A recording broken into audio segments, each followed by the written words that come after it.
Pats rečiausias yra va čia padėtas korundas, kuris yra randamas pasaulyje tik tai 3 valstybėse. Čia prabangus jau čia tikriausiai yra? Ai, čia jau dabar nekalbama.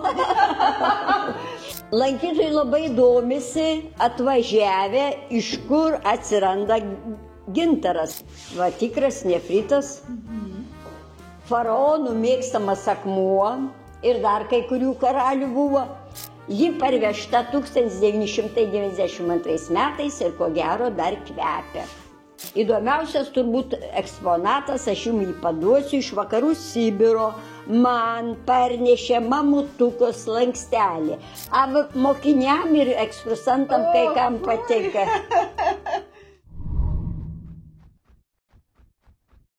Labas rytas visiems šį žiemišką šeštadienio rytą, kai Lietuvoje žiema, šalta, niūru, o dažnai ir lietus lyja. Ir kągi veikti? Ogi siūlau aplankyti mažų miestelių muziejus. Ir šiandien aš randuosi Raseinių rajone, Betygaloje. Tikrai šis muziejus jūs nustebins, aš garantuoju. O žinote, anot legendos, Betygalos pavadinimas yra kilęs iš to, kad legendinis Palemonas keliavo su savo kariais aukštyn Dubysos upe. Ir maždaug ties Ariogalą jisai sako, ar yra galas. Dar šiek tiek pakeliavęs, jisai sustojo, surado sau tinkamą vietą, įsikūrė nakvyniai ir sako, čia yra galas. Ir taip gimė 2 pavadinimai – Ariogala ir Betygala. Keliaukime į Betygalos muziejų.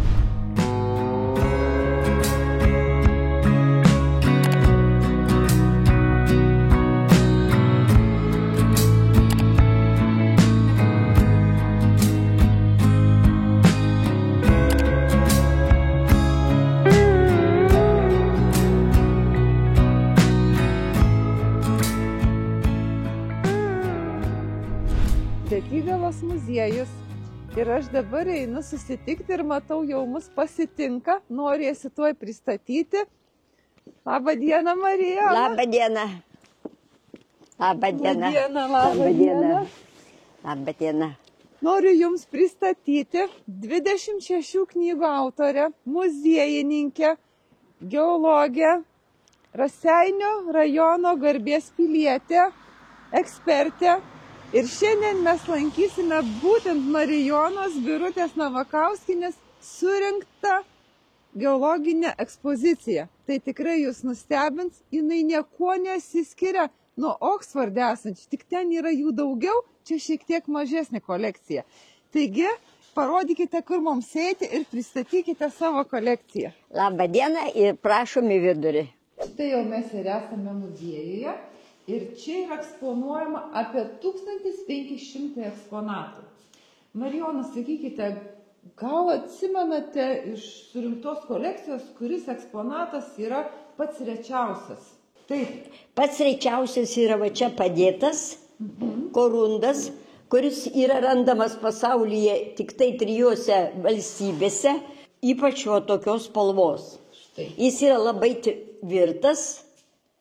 Po deimantų stovi pirmoje vietoje, reiškia, pagal Mozės lentelę jis yra jau labai aukštoje vietoje. Tai yra labai retas akmuo, ypač va tokios spalvos. Jos spalva yra kitokia. Supratau. O čia toks įdomus eksponatas. Šičia eksponatas tai yra mums padarytas dinozauro pėdos kopija, reikia apsukti va šitaip, o dinozaurai faktiškai čia va matosi šitoje lentelėje. Faktiškai, kas toje lentelėje, aš beveik viską turiu. Esat surinkusi. Visi, kas čia va tie matosi gyviai, visi taip su šitų. Taip, visai teisingai. Tai čia yra tikro dinozauro pėdos. Tikro dinozauro pėdos dalies kopija. Turiu riešapelekę žuvį, o štai yra riešapelekės žuvies šarvai ir dalis jos. Va čia yra iš mūsų Lietuvos, iš Papilės. Oho. O čia? Dar čia yra pirmykščio žmogaus, kuris gyveno Betygalos krašte, surinkti akmenukai. Aš jų surinkau viso su mokinių pagalba 19. Dalis yra titnaginiai, o dalis yra apeginių. Kadangi šiuo metu yra aprašomi labai kruopščiai, jie yra išdalinti dar į 2 dalis ir jų čia nėra. Supratau. Tik tai yra dalis tų akmenėlių. Turiu pirmųjų medžių, kurie pasirodė pasaulyje, stigmarijos ir lepidendrono, tikro kamieno gabaliukus. Oho. 2. Oho. Juos gavau labai jau sunkiai, bet teko gauti. Kur Prašom. čia yra šitie? Taip. Va, prašau. Ar galite įsivaizduoti, kad mes laikome pirmuosius medžius? Medžio dalį. Medžio dalį. Medžio dalį. Tai tikra. O čia buvo, reiškia, spigliukai.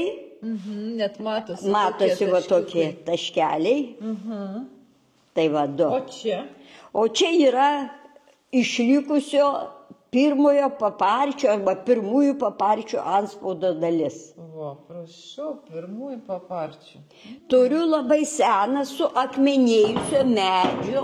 Viena iš pirmųjų pasaulyje, bet čia yra dirbtinis, padarytas. Įsivaizduokit, kaip jisai atrodė. O štai maisto medžiagos keliavo, čia šaknelės buvo, o čia stiebelio dalis yra padaryta. Tai vienas iš pirmųjų medžių, kurio pavadinimo aš negaliu pasakyti. Jis dar nebuvo gal medis, gal buvo krūmelis, gal kaip nors, va šitaip. Ir dar, jeigu jūs pageidaujate, kodėl ateina mokiniai ir praktiškai įsitikina, kaip atrodo gyvūnai. O štai yra trilobitas, aš prinešiu jį ten, prie stendo, nes vyksta gyvos pamokos, mokiniam tai labai patinka. O štai šitas gyvūnas. Va, prašau. Va, štai šitas gyvūnas. Galima pridėti ir prie šito. Tai taip panašus, giminaitis. Giminaitis. Bet kuris čia dabar tiksliai aš negaliu pasakyti. Tarp kitko, jį parsivežiau iš Skandinavijos šalių. Tai mane kartais klausia, kuris įdomiausias akmuo, tai aš pasakysiu šitas, kadangi aš galvoju, kad aš iš vis trilobito neturiu čia Betygalos žemėse. Atvažiavę tikri geologai, Eduardas Vodzinskas, man surado va štai šitą gyvūnėlį. Tai yra trilobitas, pažiūrėkite, susirietęs, 2 akytės susirietęs ir jis kažkur čia baigė savo gyvenimą. Tai manęs klausia, kas įdomiausia, va šitas gyvūnėlis. Todėl, kad aš ieškojau po visą pasaulį, jo čia neradau, nepažinau ir tada padarėm su mokiniais išvadą, kad mes daug ko nežinome, kas yra po mūsų kojomis. O taip, kokia išvada. Rankose laikau belemnitą. Tai yra gyvūnas, va štai šitas kaip strėlė. Šitas? Taip. O, Pridėkite. 39 numeriukas. Ui. Štai, gyvūno irgi dalis. Tai dabartinių kalmarų prosenelis, apie kurį sklinda įvairiausios legendos. Mes jį vadiname laumės papu, perkūno sidabrinę kulką ir panašiai. Jų yra įvairių formų, kaip ten matosi, gali būti nedideli, miniatiūriniai, bet gali būti ir pakankamai dideli, kaip pirštas ir dar didesni. Mes tokius turime, bet oficialiai jie yra daug didesni. Taigi, kokia legenda? Pavyzdžiui, kad skrisdama ragana per Maslauškių kaimą čia palei Dubysos upės, jį paprasčiausiai išmėtė tas dantis. Kiti žmonės seni sako, kad reikia paskusti ir dėti ant žaizdos. Pamačyje. Faktiškai tų legendų yra įvairių apie tą vadinamą laumės papą. Na super, kokios gražios legendas. Kai mes atėjom, jūs man rodėte dar vieną įdomų eksponatą, kažkur čia nežiūrėjome. Ar ne čia? Taip. Taip. Čia. Ar galite pristatyti šiuos eksponatus? Prašau. Saulutės ženklai iš antkapinio paminklo. Pranė Dunulienė teigia, jog galėjo būti prie Betigalo šiaurinės dalies, kur yra dabar Kudonių kaimas, kapinynas, bet jis išardytas, kadangi būtent šitoje vietoje rastas šitas akmuo. Tai yra smiltainis, o jame yra saulutės ženklai, o saulutės ženklus dėdavo senovės žmonės ant antkapinių paminklų. Taip aiškino. Koks įdomus. O čia? O šitas akmuo rastas Naudėliškių kaime, matosi dvi karūno ženklai. Tikrai. Įtariama, kad galėjo būti likę nuo švedų laikų, kadangi švedai apie 1706 metus buvo čia, mušėsi su mūsų protėviais. Ir gali būti, kad švedų koks karalius ar kas nors antspaudą turėjo ir uždėjo, kadangi aiškina, jog čia nelietuviški ženklai. Nu taip, čia karūna tikrai nelietuviška. Įdomiai. Sakykite, kadangi daug keliavote su mokiniais, o kelionėse mes visi puikiai žinome, kad būna įvairių nuotykių, linksmų, įdomių. Sakykite, arba renkant kažką ten, surandant, gal ir jums buvo kažkoks tai įdomus, linksmas nuotykis, kuris įsiminė iki šiol ir jūs jį mėgstate papasakoti? Nu, įvairių būna atsitikimų. Aš pavyzdžiui žinau, kad vaikščiom Kryme, radom įdomų akmenį, jisai paprasčiausias tas akmuo. O paskui, kai jį perpjauni, pasirodo, kad ten agatas viduje. Ar dar ką nors, tie agatai va ten yra sudėti. Pažiūrim. Prašom. Sudėti. Parodysiu keletą. Štai. Kaip gražiai. Prašom. Iš išorės, čia perpiltas. Čia perpiltas. Taip. O viduje va kaip atrodo. Va štai, išorė nieko nesako. Tačiau perpjovus pasirodo visai kitas vaizdas. O čia šitas geltonas irgi agatas? Taip. Geltonasis agatas. Tai čia prabangus jau čia tikriausiai retas? Ai, čia jau dabar nekalbama. Jau čia dabar nebekalbama. Supratau. Pas mane visokių akmenių yra. Ir paprasčiausių akmeniukų, ir molio, ir smėlio, ir žvyro, ir gipso. Va, ir yra šiek tiek, kuriais galime ir pasipuošti. Nu, pavyzdžiui, va, rodonitas ar dar ką nors kitas, arba marmurai paprasčiausiai. Va. Čia visur yra marmurai. Taip, pasižiūrėkite, kokie jie gražus. Tai čia šitie marmurai. Taip. Italijos ir iš Italijos yra, iš Ukrainos. Lankytojai labai domisi atvažiavę, iš kur atsiranda gintaras, atsiranda jis mėlynojoje, taip vadinamojoje žemėje. Tai yra dumblas jūroje nusėdęs, o štai taip vadinamoji mėlynoji žemė. Glaukonitinis smėlis. Ir dar kitko čia mes rasime.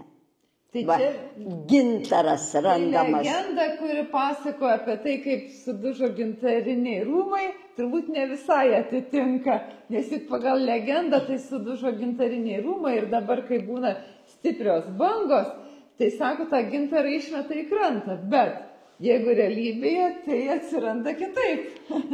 Faktiškai kiekviena legenda turi tam tikrą pagrindą. Niekas neatsiranda taip savo.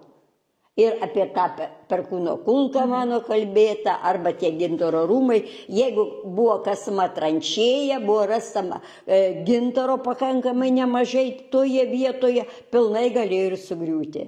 Buvo, reiškia, vadinami rūmai, jie galėjo būti, pavyzdžiui, ledas ar sniegas ar apšerkšnyje ir staiga viskas subiro. Nu ir va, štai buvo pilis vadinamoji ir nebėra. Taip kaip mes kartais matome tą pilį sniego, bet dėja ir tų rožių nelieka ant lango, nei nieko. O sakykite, mokiniams koks yra pats įdomiausias eksponatas, prie kurio daugiausia gal mokiniai praleidžia, arba keisčiausias, gal yra kažkoks iš tokių, ar keli gal yra eksponatai, kur nori ilgiau ten ar jį pačiupinėti, pažiūrėti, galbūt daugiau klausimų užduoda. Ypač traukia tie vadinamieji paprasti akmenys, tačiau traukia ir kvarcai, kalcitai, ir islandinis špatas. Kada mes jį parodome prieš saulės šviesą, tai jis skleidžia įvairias vaivorykštės spalvas. Bet dabar, kai nėra saulės, tai nesimatys. Dabar nesimatys. Apie kiekvieną akmenį čia galima papasakoti. Va, tikras nefritas, faraonų mėgstamas akmuo ir dar kai kurių karalių buvo padaromos didelės vazos, papuošalai, bet kada šviesa krinta, tai jo vaizdas yra kitas ir spalvų gama pasirodo. Bet dabar jinai tokia kaip dekoruota iš toli, atrodo, lyg būtų medžiai, lyg šakas. Taip, čia kiekvieno fantazija, kas ką mato, čia galima įsivaizduoti. Mokiniams ir įdomu tas vadinamas piritas, apie kurį aš pasakoju. O piritas tai yra blizgantis kaip auksas. Aiškiai, va čia matosi, kampe padėtas. Va. O, koks grožis. Tikrai blizga. Blizga, atrodo kaip auksinis. Mokiniams labai įdomu yra išgirsti pasakojimą apie vulkaninės bombas, kurios, tai yra vulkaninis stiklas, jis gali išlėkti iš ugnikalnio į kilometrą ar daugiau aukščio ir nusileisti ant žemės, ištikšti.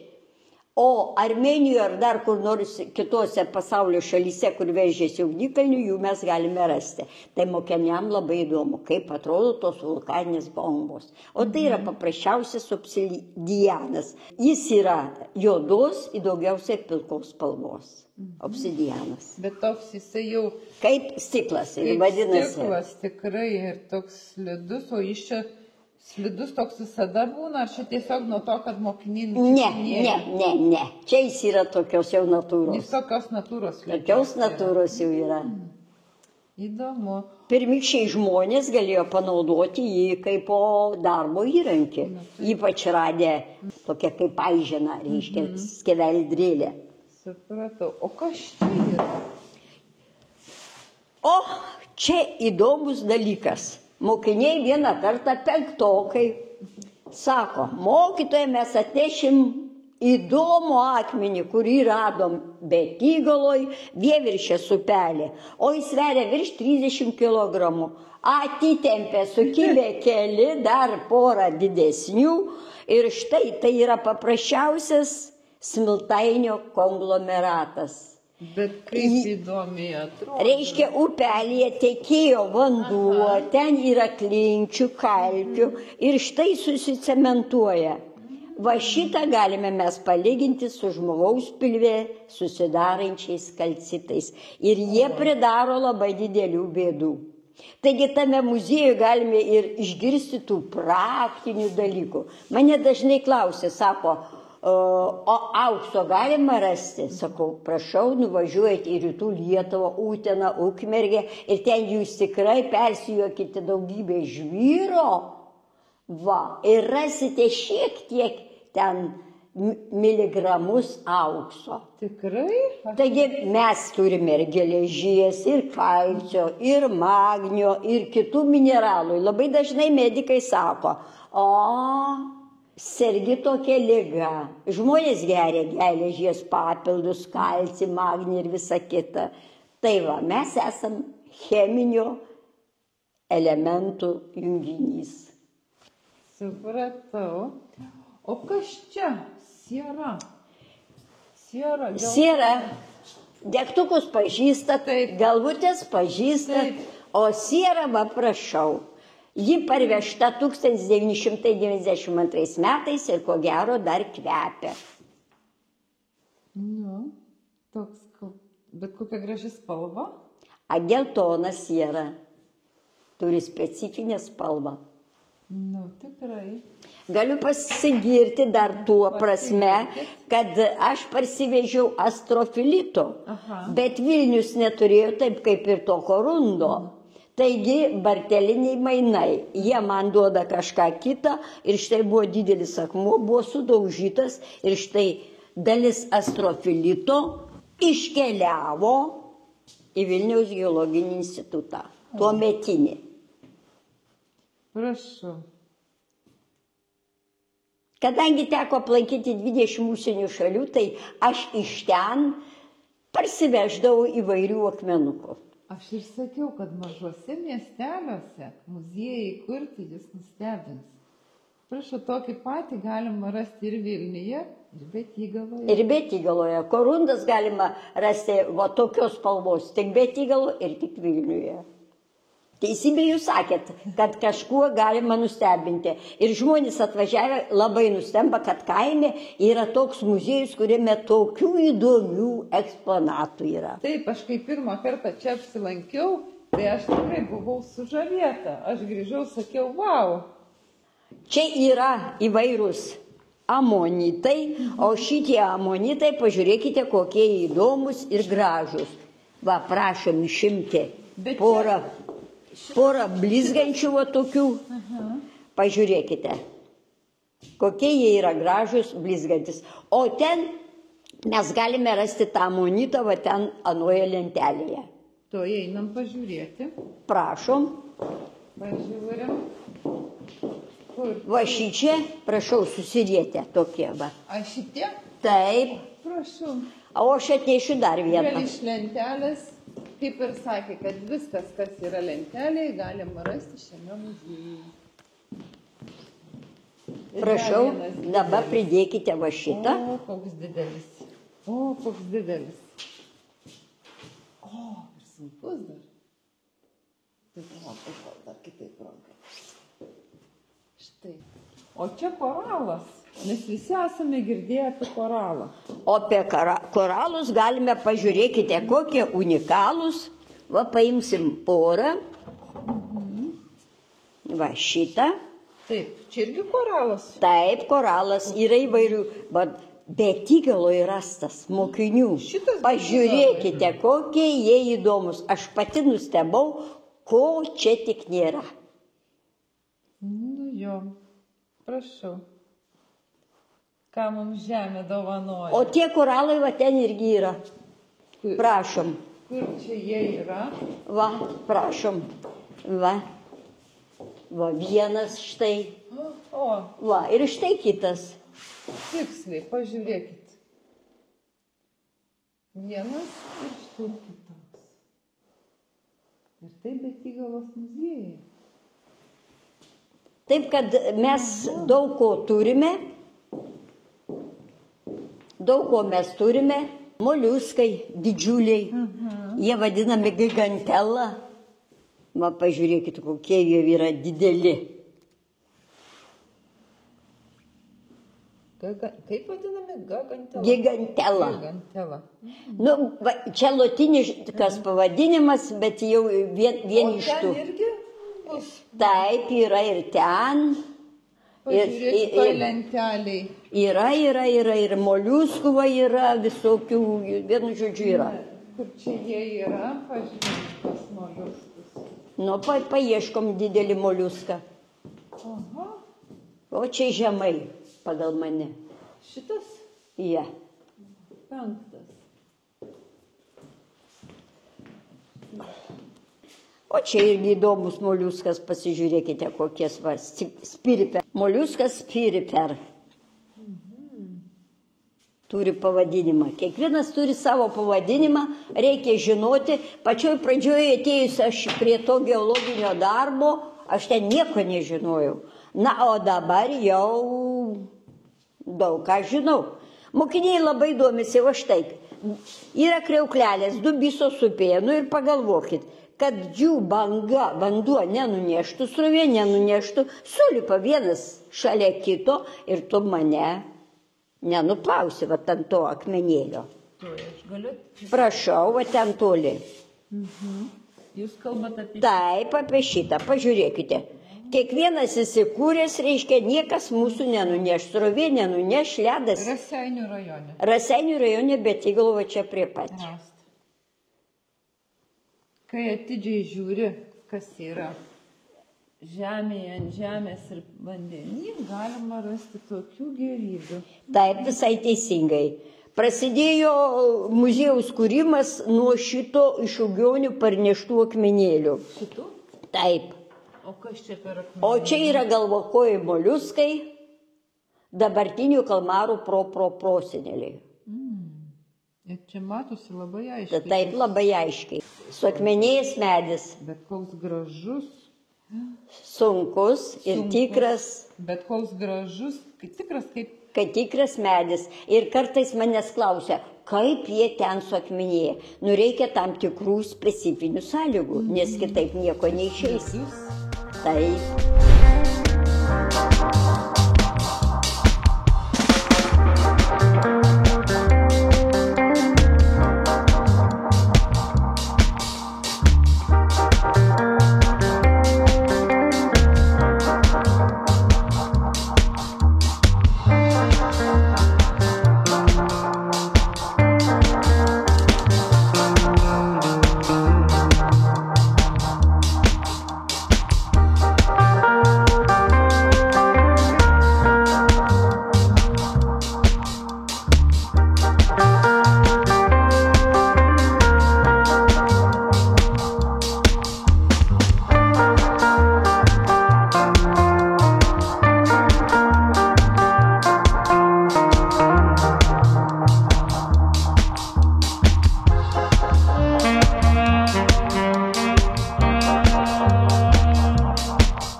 Gal dabar prašom į čia.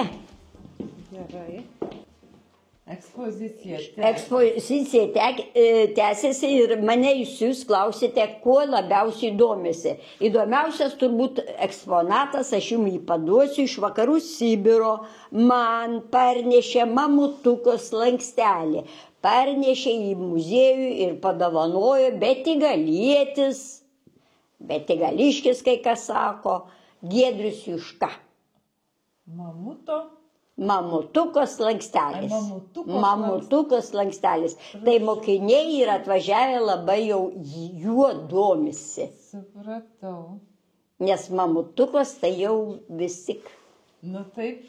Jau ir kiekvienas nori pačiupinėti. Taip. Ir nusifotografuoti. Šiuo metu aš dar leidžiu, kol esu, o paskui jau žiūrėsime. Vitrinų neturiu čia, kaip matote, dar gyvenam kitokiomis sąlygomis. Supratau.